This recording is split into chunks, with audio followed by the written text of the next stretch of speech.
Hello दोस्तों, मेरी classes में आपका स्वागत है और मैं संतोष कुमार आप सबों का हार्दिक अभिनंदन करता हूं। आज मैं पॉलिटी का एक बहुत ही इम्पोर्टेंट टॉपिक लेकर उपस्थित हुआ हूं, जिसमें हम लोग जानेंगे महत्वपूर्ण अनुच्छेदों को, जो कि प्रायः एग्ज़ाम में पूछा जाता है। आज का टॉपिक पढ़ने के बाद बहुत ही मज़ा आ जाएगा। आज हम लोग जानेंगे बहुत ही इम्पोर्टेंट अनुच्छेदों को, जो कि प्रायः एग्ज़ाम में पूछे जाते हैं। तो आइए देखते हैं कौन कौन से इम्पोर्टेंट अनुच्छेद हैं। अनुच्छेद 40, अनुच्छेद 40 के अंतर्गत ग्राम पंचायत का गठन किया जाता है। तो ग्राम पंचायत का गठन किस अनुच्छेद के तहत किया जाता है? अनुच्छेद 40 के तहत ग्राम पंचायतों का गठन किया जाता है। इसके बाद हम लोग जानेंगे 44, अनुच्छेद कितना है? 44 नागरिकों के लिए एक समान सिविल संहिता लागू करता है।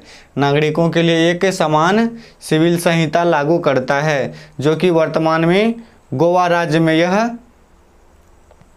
प्रावधान किया गया है। तो 44 क्या है? समान सिविल संहिता, यानी नागरिकों के लिए समान सिविल संहिता का प्रावधान इसके अंतर्गत किया जाता है। क्या बताता है? निःशुल्क और अनिवार्य शिक्षा, जो कि 0 से 6 साल तक के बच्चे के लिए उपलब्ध है। इसके बाद हम लोग जानेंगे आर्टिकल 48 क में पर्यावरण का संरक्षण। 48 क में क्या है? पर्यावरण का संरक्षण। पर्यावरण के अंतर्गत हम लोग जानते हैं वन, वन्यजीव, तालाब, पोखर आदि इनके अंतर्गत आते हैं। तो 48 क आर्टिकल के अंतर्गत क्या है? पर्यावरण का संरक्षण और संवर्धन इसके अंतर्गत आता है। इसके बाद आर्टिकल इसके बाद आर्टिकल 50 आर्टिकल के अंतर्गत कार्यपालिका और न्यायपालिका को अलग रखा गया है। आर्टिकल 50 के अंतर्गत कार्यपालिका और न्यायपालिका को अलग रखा गया है, यानी दोनों का पृथक्करण किया गया है। इसके बाद आर्टिकल 51 के अंतर्गत अंतर्राष्ट्रीय शांति और सुरक्षा, इंटरनेशनल लेवल का जो युद्ध होता है या समझौता होता है, इसके अंतर्गत आता है यह। तो 51 क्या है? तो अंतर्राष्ट्रीय शांति और सुरक्षा के बारे में यह बताता है। तो 55 क के अंतर्गत मूल कर्तव्य, आर्टिकल 51 क के अंतर्गत क्या आता है? मूल कर्तव्य हम लोग पढ़ चुके हैं कि यह मूल कर्तव्य कहाँ से लिया गया है? रूस से लिया गया है। मूल कर्तव्य कहाँ से लिया गया है? रूस से लिया गया है। तो 51 क के अंतर्गत क्या है? मूल कर्तव्यों की संख्या कितनी है? मूल कर्तव्यों की संख्या 11 है। मूल कर्तव्यों की संख्या कितनी है? 11 है। इसके बाद आर्टिकल 52 में राष्ट्रपति का पद के बारे में वर्णन किया गया है। राष्ट्रपति यानी भारत का एक राष्ट्रपति होगा। 52 में भारत का एक राष्ट्रपति होगा। 52 में भारत का एक राष्ट्रपति होगा। इसके बाद 53 में संघ की कार्यपालिका शक्ति राष्ट्रपति में निहित होगी। हम लोग जानते हैं कि राष्ट्रपति में बहुत सारी शक्तियां हैं, यानी निहित हैं, लेकिन वह उनका उपयोग स्वयं नहीं कर पाते हैं। वह मंत्रिमंडल के सलाह पर ही अपने कार्यों को करते हैं। तो यहाँ हम लोग जान गए कि 53 के अंतर्गत क्या है? संघ की कार्यपालिका शक्ति राष्ट्रपति में निहित होती है। संघ की कार्यपालिका शक्ति किस में निहित होती है? राष्ट्रपति में निहित होती है। इसके बाद 54 राष्ट्रपति का निर्वाचन मंडल, राष्ट्रपति का निर्वाचन मंडल इसके अंतर्गत आता है। राष्ट्रपति का निर्वाचन मंडल में शामिल होता है आपका लोकसभा का निर्वाचित सदस्य, राज्यसभा का निर्वाचित सदस्य, इसके बाद राज्य विधानसभा का निर्वाचित सदस्य, इसके बाद दिल्ली और पुदुचेरी के विधानसभा के निर्वाचित सदस्य इसमें भाग लेते हैं। तो राष्ट्रपति के निर्वाचन मंडल में कौन कौन शामिल होते हैं? लोकसभा के निर्वाचित सदस्य, राज्यसभा के निर्वाचित सदस्य, इसके बाद राज्य विधानसभा के निर्वाचित सदस्य और 2 केंद्र शासित प्रदेश दिल्ली और पुदुचेरी के विधानसभा के निर्वाचित सदस्य इसमें भाग लेते हैं। तो आर्टिकल 54 के अंतर्गत क्या आता है? राष्ट्रपति का निर्वाचन मंडल। इसके बाद 55 आर्टिकल 55 के अंतर्गत आता है राष्ट्रपति के चुनाव का पद्धति, राष्ट्रपति के चुनाव की रीति, यानी किस तरह से राष्ट्रपति के चुनाव में मत डाला जाता है, किस तरह से राष्ट्रपति का चुनाव होता है। तो इसमें एकल संक्रमणीय मत पद्धति के आधार पर राष्ट्रपति का चुनाव होता है। एकल मत संक्रमणीय मत पद्धति के आधार पर राष्ट्रपति का निर्वाचन होता है। तो 55 के अंतर्गत क्या हो गया? एकल संक्रमणीय मत पद्धति के आधार पर राष्ट्रपति का निर्वाचन किया जाता है। राष्ट्रपति के कार्यकाल के बारे में बताया गया है। तो राष्ट्रपति का कार्यकाल कितने वर्ष का होता है?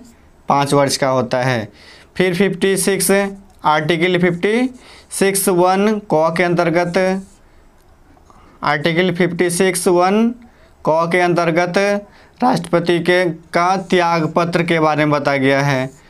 त्याग पत्र, राष्ट्रपति किसको त्याग पत्र देता है? उपराष्ट्रपति को त्याग पत्र देता है। राष्ट्रपति त्याग पत्र किसे देगा? उपराष्ट्रपति को त्याग पत्र देगा।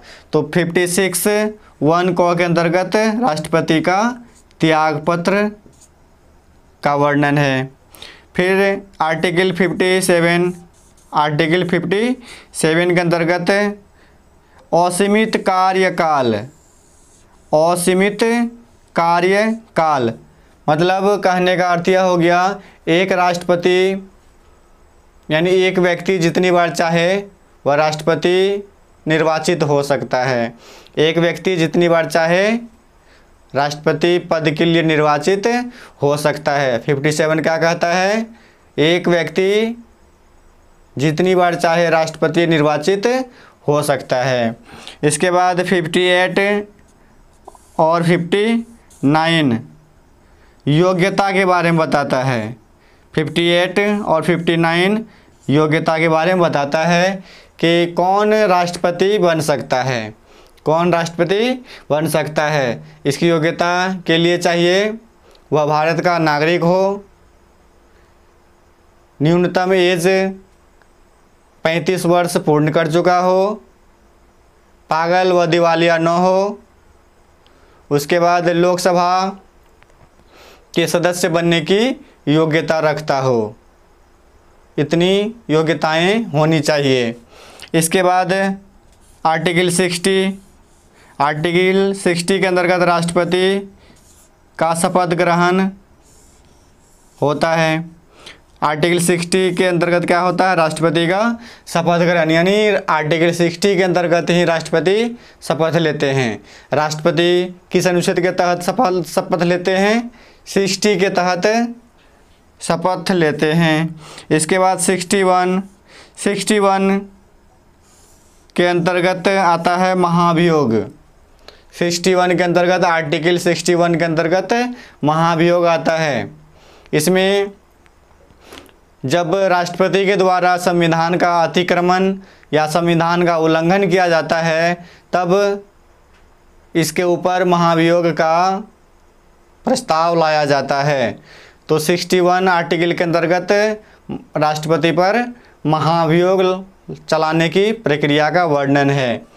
इसके बाद आर्टिकल 63 में कहा गया है कि भारत का एक उपराष्ट्रपति होगा। भारत का उपराष्ट्रपति आर्टिकल 63 में होगा, यानी आर्टिकल 63 में भारत का एक उपराष्ट्रपति होगा।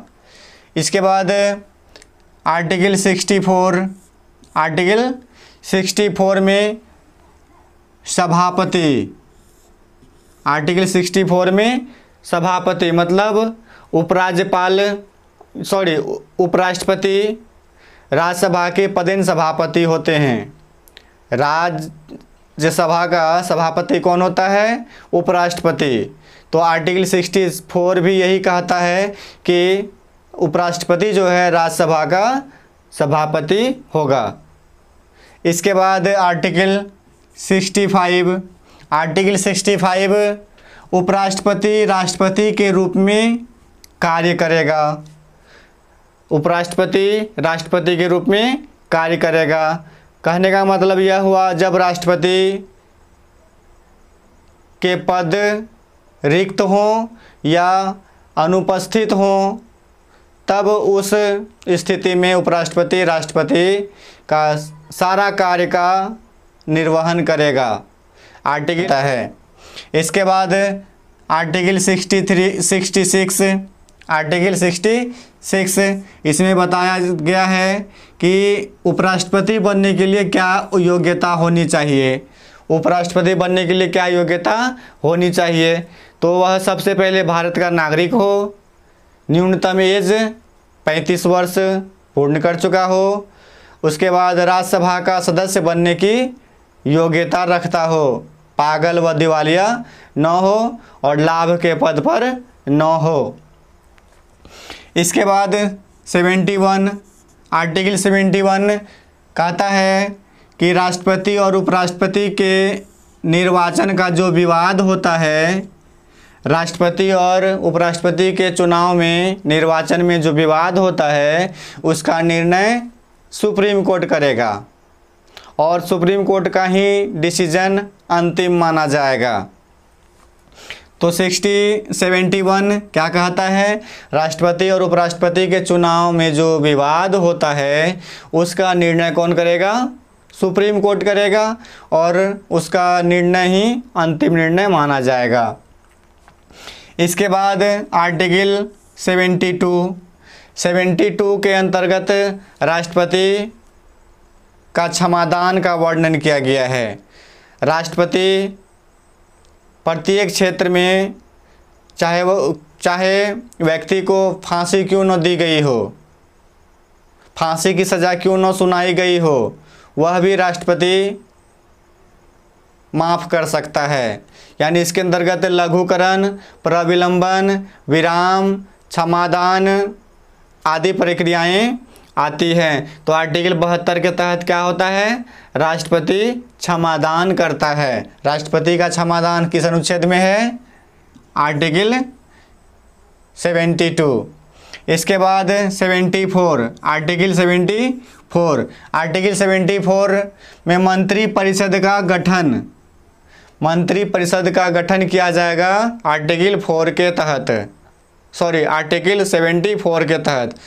मंत्रिपरिषद का गठन आर्टिकल 74 के तहत किया जाएगा। इसके बाद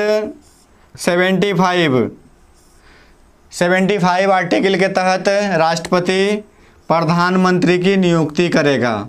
राष्ट्रपति प्रधानमंत्री की नियुक्ति करेगा और प्रधानमंत्री की सलाह पर अन्य मंत्रियों की भी नियुक्ति राष्ट्रपति करेगा।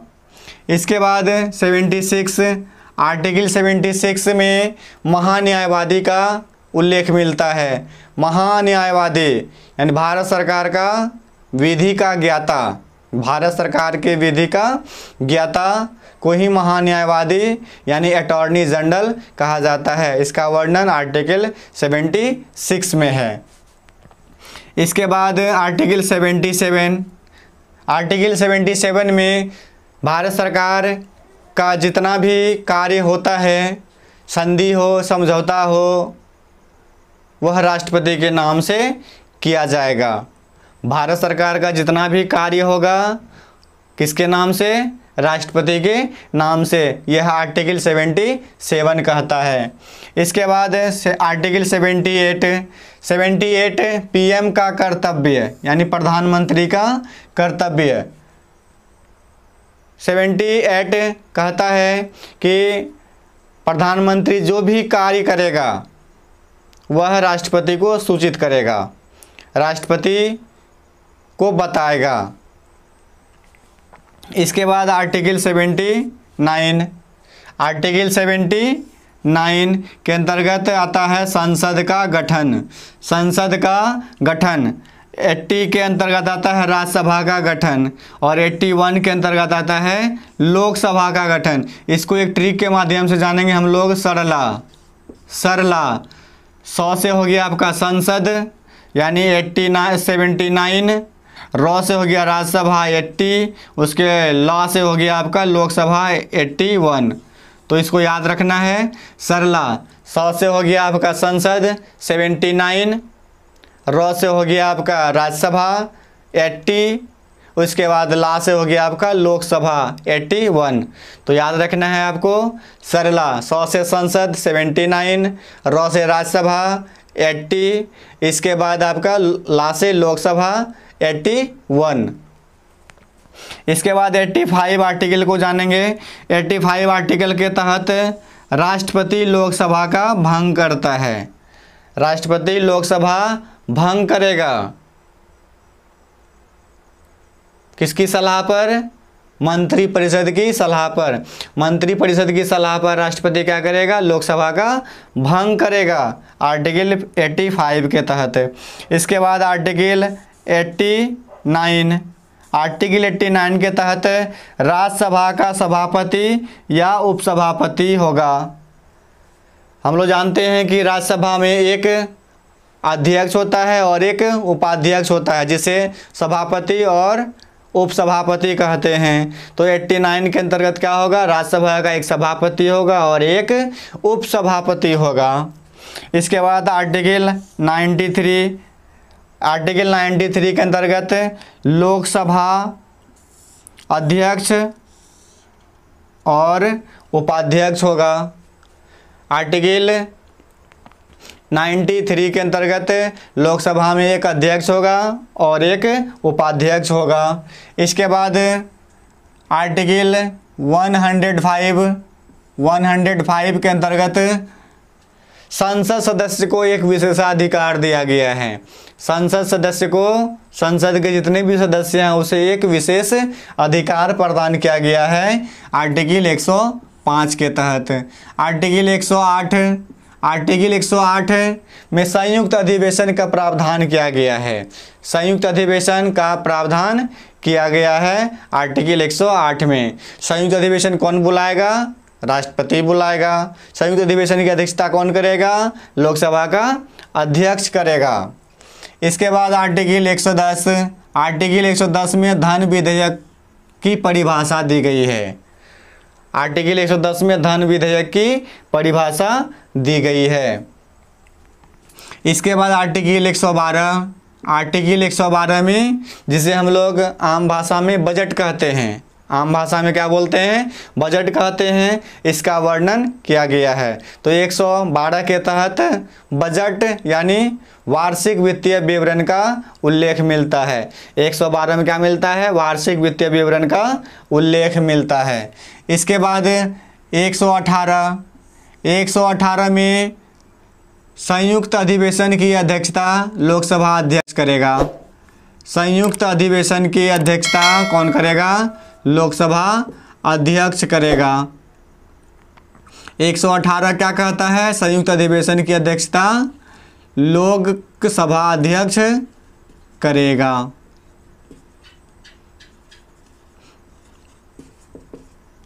इसके बाद आर्टिकल 123 में अध्यादेश, राष्ट्रपति को यह अधिकार दिया गया है कि वह आर्टिकल 123 के तहत अध्यादेश जारी कर सकता है। अध्यादेश राष्ट्रपति तभी जारी कर सकता है जब संसद का सत्र 9 चल रहा हो। इसके बाद आर्टिकल 124 के तहत सुप्रीम कोर्ट की स्थापना। आर्टिकल 124 के तहत सुप्रीम कोर्ट की स्थापना, यानी 1 2 का 4 1 2 का 4 के तहत क्या होगा, सुप्रीम कोर्ट का गठन होगा, सुप्रीम कोर्ट का स्थापना किया जाएगा। इसके बाद आर्टिकल 137, आर्टिकल 137 के तहत न्यायिक पुनरावलोकन। न्यायिक पुनरावलोकन कहाँ से लिया गया है, यह संयुक्त राज्य अमेरिका से लिया गया है। न्यायिक पुनरावलोकन में जब निर्णय या कोई डिसीजन दिया जाता है सुप्रीम कोर्ट के द्वारा, तो उसे यह अधिकार है कि वह उसे पुनः से उस पर विचार कर सके, पुनः उस पर डिसीजन दे सके, पुनः उसको रिपीट कर सके। इसके बाद हम लोग जानेंगे आर्टिकल 143 के तहत। आर्टिकल 143 यह कहता है कि राष्ट्रपति सुप्रीम कोर्ट से परामर्श सलाह ले सकता है। राष्ट्रपति सुप्रीम कोर्ट से परामर्श या सलाह ले सकता है, लेकिन राष्ट्रपति बाध्य नहीं होगा उसके सलाह मानने के लिए। राष्ट्रपति सलाह ले सकता है, लेकिन राष्ट्रपति वह सलाह को मानने के लिए बाध्य नहीं होगा। हो सकता है मान भी सकता है या तो नहीं भी मान सकता है। इसके बाद आर्टिकल 148 के तहत कैग का वर्णन किया गया है। नियंत्रक और महालेखा परीक्षक, comptroller and auditor general of India. Article 148 के तहत कैग का वर्णन किया गया है। कैग की नियुक्ति कौन करता है, राष्ट्रपति करता है। इसके बाद आर्टिकल 153 के अंतर्गत राज्यपाल, 153 के अंतर्गत क्या होगा, एक राज्य के लिए या एक से अधिक राज्यों के लिए एक राज्यपाल नियुक्त किया जाएगा। 153 के तहत राज्यपाल होगा, और राज्यपाल की नियुक्ति कौन करता है, राष्ट्रपति करता है। राज्यपाल की नियुक्ति कौन करता है, राष्ट्रपति करता है।